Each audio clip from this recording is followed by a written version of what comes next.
In this video, I'll show the changes for Overgrowth Alpha 208, which you can try if you've pre-ordered. Now that YouTube officially supports 60 frames per second, I'm going to try to use it for all my videos, so be sure to change the quality settings to 60 FPS. Since last time, we hired Jill as a part-time designer to help prototype level ideas, combining the game mechanics in interesting ways to see what works and what doesn't. It's always inspiring to see what kind of levels modders create to take the combat and platforming mechanics as far as they can go, so it seemed helpful to have someone on the team focusing on this as well.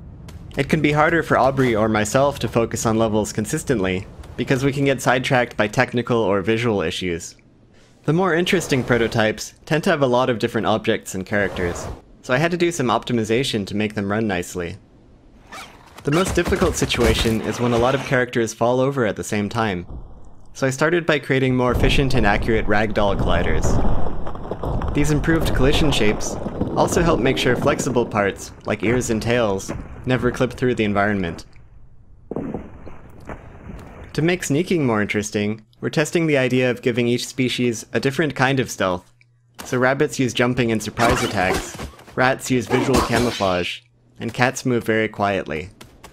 In this alpha, the cats are much quieter than other races, and move faster while sneaking.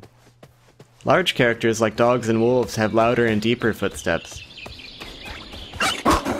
I also fixed a number of issues with the animation retargeting system, so that movements look correct for characters even with very different proportions. While optimizing for larger numbers of characters, I found that the procedural animation details are now fast enough to use on NPCs as well. So they also have arm, tail, and ear physics, correct foot contacts, and even animated breathing to tell if they're alive or dead.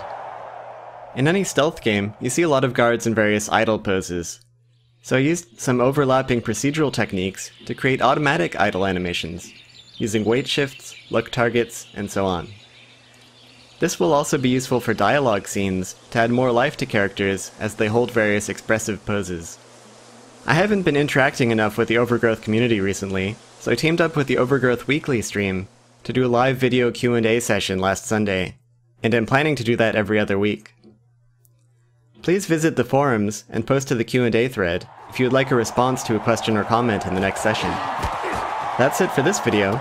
If you'd like to pre-order and try the alpha for yourself, and get a free copy of Receiver and Low-Light Combat, you can do that at wolfire.com/preorder. If you'd like to hear about development news as soon as it happens, you can follow me on Twitter @wolfire.